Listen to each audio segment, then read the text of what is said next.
Assalamualaikum warahmatullahi wabarakatuh. Selamat pagi semuanya. Apa kabar hari ini? Semoga kalian selalu sehat dimanapun kalian berada ya. Nah, pada pembelajaran kali ini sebelum kita mulai, alangkah baiknya untuk kita berdoa sesuai agama dan kepercayaan masing-masing. Berdoa dimulai. Berdoa selesai. Untuk mempersingkat waktu, Ibu akan membahas materi minggu lalu. Ibu telah menjelaskan mengenai substansi, hak dan kewajiban asasi manusia dalam nilai yang ada pada Pancasila. Seperti yang kita tahu, Pancasila merupakan ideologi bangsa dan pandangan hidup bangsa Indonesia dan memiliki 3 nilai. Ada yang bisa menyebutkan nilai apa saja yang terkandung di dalam Pancasila? Ya, benar. Yang pertama ada nilai dasar, yang kedua nilai instrumental, dan yang ketiga nilai praksis. Hak dan kewajiban asasi manusia tidak dapat terlepas dari ketiga nilai tersebut. Bisa kita mulai dari yang pertama, dari hak dan kewajiban asasi manusia dalam nilai dasar Pancasila. Ada yang masih ingat nilai dasar ini bersifat apa sih? Ya, benar. Nilai dasar ini bersifat universal yang mengandung cita-cita dan tujuan bangsa Indonesia. Kemudian yang kedua ada nilai instrumental. Kalau tadi nilai dasar ini bersifat universal, maka nilai instrumental lebih bersifat Ya, benar. Nilai instrumental lebih bersifat khusus dibanding dengan nilai dasar. Nah, nilai instrumental ini umumnya berbentuk konstitusi atau peraturan perundang-undangan maupun peraturan daerah yang mengatur mengenai hak asasi manusia. Contohnya yaitu pada pasal 28A sampai dengan pasal 28J Undang-Undang Dasar Negara Republik Indonesia tahun 1945. Nah, yang ketiga ada nilai praksis. Kalau tadi nilai dasar bersifat universal, nilai instrumental bersifat khusus, maka nilai praksis ini adalah implementasi atau pelaksanaan dari nilai instrumental yang ada, yang kita laksanakan dalam kehidupan sehari-hari dan dapat mengikuti perkembangan zaman. Selain membahas mengenai substansi hak dan kewajiban asasi manusia dalam substansi nilai-nilai Pancasila, kita juga telah membahas mengenai penyebab pelanggaran hak asasi manusia dan juga kasus-kasus hak asasi manusia yang pernah terjadi di Indonesia. Mungkin dari penyebabnya sendiri itu berasal dari 2 faktor, yaitu faktor internal dan faktor eksternal. Mungkin ada yang bisa menyebutkan apa perbedaan antara faktor internal dan juga faktor eksternal. Ya, kalau faktor internal ini dia berasal dari dalam diri manusia, yang terdiri dari sikap egois atau mementingkan diri sendiri, rendahnya tingkat kesadaran hak asasi manusia, dan yang ketiga adalah sikap tidak toleran. Nah, faktor eksternal berasal dari luar lingkungan diri manusia. Contohnya adalah adanya penyalahgunaan kekuasaan, yang kedua adalah ketidaktegasan aparat penegak hukum, yang ketiga penyalahgunaan teknologi, dan yang terakhir adanya kesenjangan yang tinggi dalam hal ekonomi. Kemudian ada juga kasus pelanggaran hak asasi manusia, seperti pada kasus Salim Kancil, Trisakti, kemudian pada kasus Marsinah, dan juga Munir. Baik, kita akan lanjut pada pembahasan selanjutnya. Silahkan disimak ya. Baik, kita akan lanjut pada pembahasan selanjutnya, yaitu upaya penegakan hak asasi manusia. Nah, sebelum masuk pada pembahasan, pasti salah satu dari kalian ada yang bertanya, bagaimana sih sebenarnya kewajiban dan tanggung jawab negara dalam hak asasi manusia? Seperti yang kita tahu, hak asasi manusia adalah hak dasar yang dimiliki manusia sejak lahir. Nah, sebagai hak dasar, maka negara wajib memberikan perlindungan terhadap hak asasi manusia. Dalam Hukum Nasional Pasal 28 Ayat 4 Undang-Undang Dasar Negara Republik Indonesia tahun 1945 menyatakan bahwa perlindungan, pemajuan, penegakan, dan pemenuhan HAM adalah tanggung jawab negara, terutama pemerintah. Dalam hal pelanggaran HAM, jika negara tidak mampu dan tidak sanggup untuk menyelidiki kasus tersebut, maka akan dilimpahkan kepada Mahkamah Pidana Internasional. Secara garis besar, kewajiban negara dalam HAM terdiri dari dua unsur pokok, yaitu proteksi dan juga realisasi. Apa sih proteksi ini? Proteksi atau perlindungan mengharuskan negara untuk menjamin dan melindungi HAM. Negara membuat peraturan secara konstitusional agar semua warganya dapat menikmati hak yang seharusnya dimiliki. Contoh konkret proteksi adalah negara membentuk peraturan perundang-undangan seperti yang telah kita bahas sebelumnya dalam substansi hak dan kewajiban asasi manusia dalam nilai instrumental, maka hak yang ada pada peraturan-peraturan tersebut diberikan untuk memberikan perlindungan, pemajuan, dan pemenuhan HAM. Adapun unsur realisasi adalah kewajiban negara untuk bertindak secara aktif dalam memenuhi pelaksanaan hak asasi manusia. Contohnya adalah menindak pelaku pelanggaran HAM dengan hukuman yang seadil-adilnya. Pembahasan selanjutnya adalah upaya penegakan hak asasi manusia atau HAM yang akan terbagi menjadi dua, yaitu upaya pemerintah dalam menegakkan hak asasi manusia dan upaya penanganan kasus pelanggaran hak asasi manusia.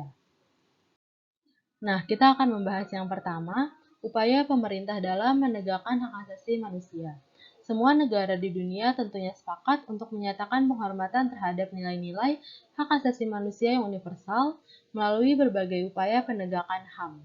Akan tetapi, pelaksanaan hak asasi manusia dapat saja berbeda antara satu negara dengan negara lain. Adanya ideologi, kebudayaan, dan nilai-nilai khas yang dimiliki suatu bangsa akan mempengaruhi sikap dan perilaku hidup berbangsa. Misalnya di Indonesia, semua perilaku hidup berbangsa diukur dari kepribadian Indonesia yang tentu saja berbeda dengan negara lain. Bangsa Indonesia dalam proses penegakan HAM tentu saja mengacu pada Pancasila dan Undang-Undang Dasar Negara Republik Indonesia tahun 1945 serta peraturan perundang-undangan lainnya. Selain mengacu pada peraturan perundang-undangan nasional, proses penegakan HAM tentu saja mengacu kepada ketentuan hukum internasional yang pada dasarnya memberikan wewenang luar biasa kepada setiap negara. Berkaitan dengan hal tersebut, maka ada Idrus Afandi dan Karim Suryadi yang menegaskan bahwa bangsa Indonesia dalam penegakan HAM sangat mempertimbangkan dua hal. Yang pertama, ada kedudukan negara Indonesia sebagai negara yang berdaulat, baik secara hukum, sosial, maupun politik yang harus dipertahankan dalam keadaan apapun sesuai dengan prinsip yang dianut dalam Piagam PBB.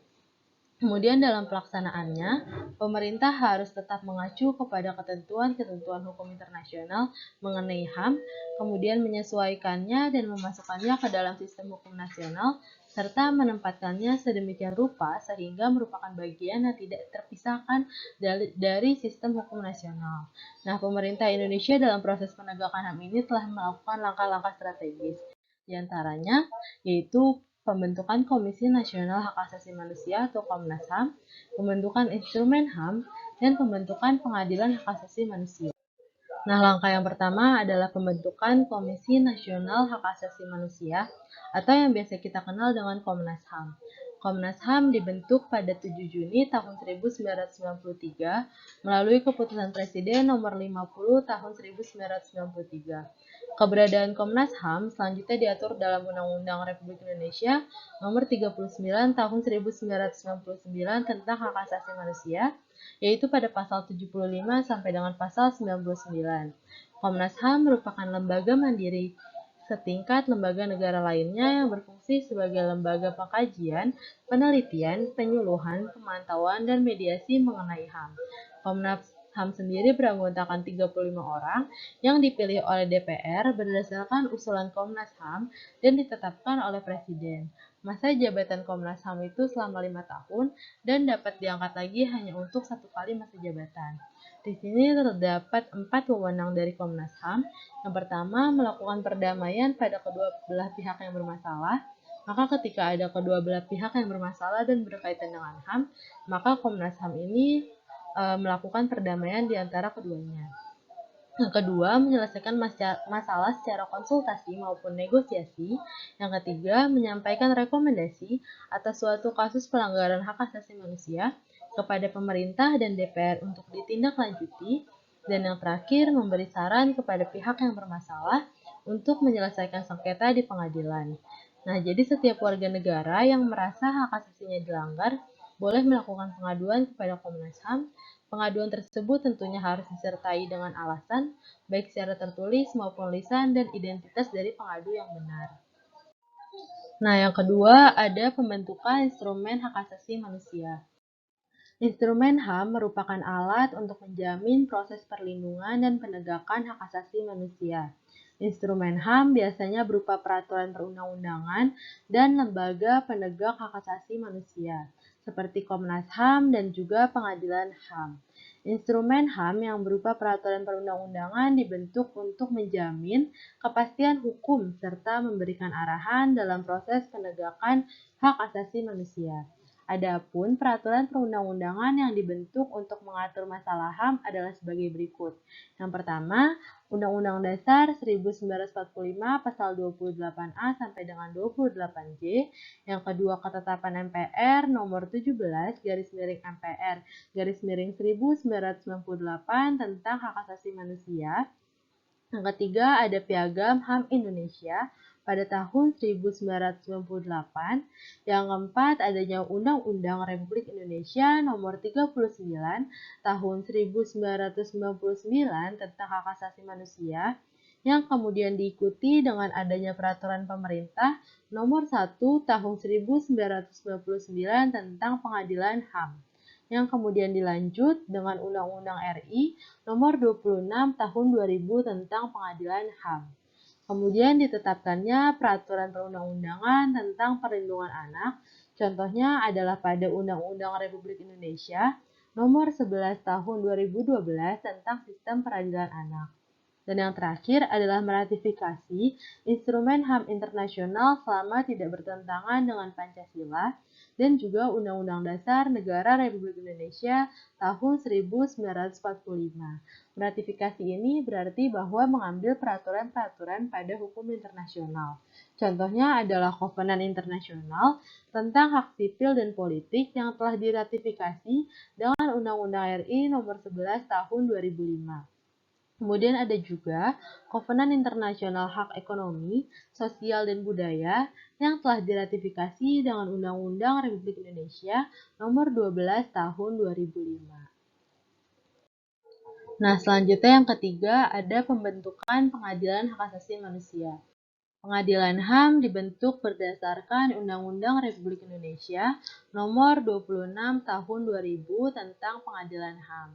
Pengadilan HAM adalah pengadilan khusus terhadap pelanggaran HAM berat yang diharapkan dapat melindungi hak asasi manusia, baik perseorangan maupun juga masyarakat. Pengadilan HAM menjadi dasar bagi penegakan kepastian hukum, keadilan, dan perasaan aman, baik perseorangan maupun masyarakat. Pengadilan HAM mempunyai tugas dan wewenang. Yang pertama adalah memeriksa dan memutus perkara pelanggaran hak asasi manusia yang berat. Maka ketika ada pelanggaran HAM yang berat, maka pengadilan HAM ini di sini bertugas dan berwenang untuk memeriksa dan memutuskan perkara tersebut. Yang kedua adalah memeriksa dan memutus perkara pelanggaran HAM yang dilakukan oleh warga negara Indonesia dan terjadi di luar batas teritorial wilayah Indonesia. Maka ketika terjadi pelanggaran HAM baik yang ringan ataupun berat dan terjadi di luar batas negara Indonesia, maka akan diadili oleh Pengadilan Hak Asasi Manusia. Kemudian terdapat upaya penanganan kasus pelanggaran hak asasi manusia. Yang pertama, ada upaya pencegahan pelanggaran hak asasi manusia. Seperti yang kita tahu, ada pepatah yang mengatakan bahwa mencegah lebih baik daripada mengobati. Pernyataan tersebut tentunya sangat relevan dalam proses penegakan HAM. Tindakan terbaik dalam penegakan HAM adalah dengan mencegah timbulnya semua faktor penyebab pelanggaran HAM. Apabila faktor penyebabnya tidak muncul, maka pelanggaran HAM ini dapat diminimalisir atau bahkan dapat dihilangkan. Berikut merupakan tindakan pencegahan yang dapat dilakukan untuk mengatasi berbagai kasus pelanggaran HAM. Yang pertama adalah menegakkan supremasi hukum dan demokrasi. Pendekatan hukum dan pendekatan dialogis harus dikemukakan dalam rangka melibatkan partisipasi masyarakat dalam kehidupan berbangsa dan juga bernegara. Para pejabat penegak hukum harus memenuhi kewajiban dengan memberikan pelayanan yang adil kepada masyarakat, memberikan perlindungan kepada setiap orang dari perbuatan melawan hukum, dan menghindari tindakan kekerasan yang melawan hukum dalam rangka menegakkan hukum. Yang kedua, meningkatkan kualitas pelayanan publik untuk mencegah terjadinya berbagai bentuk pelanggaran HAM oleh pemerintah. Yang ketiga, meningkatkan pengawasan dari masyarakat dan lembaga-lembaga politik terhadap setiap upaya penegakan HAM yang dilakukan oleh pemerintah. Jadi kita sebagai masyarakat juga harus melakukan pengawasan dalam setiap upaya penegakan HAM di Indonesia. Yang keempat, meningkatkan penyebarluasan prinsip HAM kepada masyarakat melalui lembaga pendidikan formal maupun non-formal. Lembaga pendidikan formal ini seperti sekolah atau perguruan tinggi, seperti yang kita sedang lakukan saat ini. Kemudian yang kedua, non-formal ini dapat melalui kegiatan keagamaan maupun kursus. Dan yang terakhir adalah meningkatkan kerjasama yang harmonis antar kelompok atau golongan dalam masyarakat agar mampu saling memahami dan menghormati keyakinan dan juga pendapat masing-masing. Selain ada upaya pencegahan, maka yang kedua adalah dengan membangun harmonisasi hak dan kewajiban asasi manusia. Hak dan kewajiban asasi manusia merupakan dua hal yang tidak dapat dipisahkan satu sama lain. Seseorang tidak dapat menikmati hak yang dimilikinya sebelum memenuhi apa yang telah menjadi kewajibannya. Misalnya, dalam proses pembelajaran di sekolah, kalian tidak akan mendapatkan pemahaman yang baik ataupun nilai yang baik dalam sebuah pelajaran apabila tugas yang ada dalam mata pelajaran tersebut tidak kalian selesaikan. Nah, hak asasi dan kewajiban asasi dalam perwujudannya harus diharmonisasikan atau diseimbangkan oleh setiap orangnya. Salah satu cara untuk mengharmonisasikan hak dan kewajiban asasi manusia dalam kehidupan sehari-hari adalah dengan menghindarkan diri kita dari sikap egois atau terlalu mementingkan diri sendiri.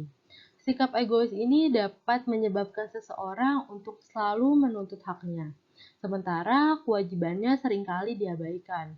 Seseorang yang mempunyai sikap egois akan menghalalkan segala cara agar haknya dapat terpenuhi, meskipun cara tersebut dapat melanggar hak orang lain. Upaya untuk mengharmonisasikan hak dan kewajiban asasi manusia merupakan salah satu upaya terhadap penegakan HAM yang dilakukan oleh pemerintah. Sebagai warga negara dari bangsa dan negara yang beradab, sudah sepantasnya sikap dan perilaku kita juga mencerminkan sosok manusia yang beradab yang selalu menghormati keberadaan orang lain. Sikap tersebut dapat kalian tampilkan dalam perilaku di lingkungan keluarga, sekolah, masyarakat, bangsa, dan juga negara. Nah, yang terakhir ada peran masyarakat dalam menegakkan hak asasi manusia. Yang pertama adalah dengan ikut mensosialisasikan Undang-Undang Nomor 39 Tahun 1999 tentang hak asasi manusia lewat pertemuan remaja, PKK, dan lain sebagainya. Dengan ikut mensosialisasikan, maka kalian telah berperan dalam menegakkan hak asasi manusia. Yang kedua adalah berani untuk menyampaikan laporan terhadap pelanggaran hak asasi manusia. Ketika kalian melihat pelanggaran HAM, maka kalian harus memiliki keberanian untuk melaporkan kepada pihak yang berwenang. Kemudian yang ketiga, keberanian untuk menjadi saksi terhadap kasus pelanggaran HAM. Ketika kalian ada di tempat kejadian saat terjadinya pelanggaran HAM dan terdapat orang lain yang melaporkan, maka kalian harus siap untuk menjadi saksi terhadap kasus pelanggaran HAM tersebut. Mungkin ini saja yang bisa Ibu sampaikan. Jika ada yang ingin ditanyakan, silahkan bisa ditanyakan melalui kolom komentar. Belajar mengenai upaya penegakan hak asasi manusia, baik yang dilakukan oleh pemerintah dalam hal penegakan maupun dalam penanganan kasus yang terjadi di Indonesia. Kemudian Dari upaya penegakan HAM ini telah dilakukan 3 hal oleh pemerintah, yaitu pembentukan Komnas HAM, yang kedua adalah adanya instrumen mengenai HAM, dan yang ketiga adanya pengadilan hak asasi manusia. Kemudian terdapat juga upaya untuk menegakkan HAM, yaitu dengan mencegah dan juga mengharmonisasikan antara hak dengan kewajiban. Mungkin itu yang dapat Ibu sampaikan pada pertemuan kali ini. Jika ada yang ingin ditanyakan atau masih kurang jelas, bisa bertanya melalui kolom komentar. Untuk tugas pada hari ini adalah tugas mandiri 1.3 dan 1.4 dan dikumpulkan paling lama pukul 16.00 pada hari ini, dan minggu depan kita akan mengadakan ulangan harian bab 1 karena materinya sudah selesai. Maka jika ada yang ingin ditanyakan atau kurang jelas mengenai materi bab 1 bisa ditanyakan di Google Classroom ini. Mohon maaf apabila dari Ibu masih banyak kekurangan. Sekian, wassalamualaikum warahmatullahi wabarakatuh.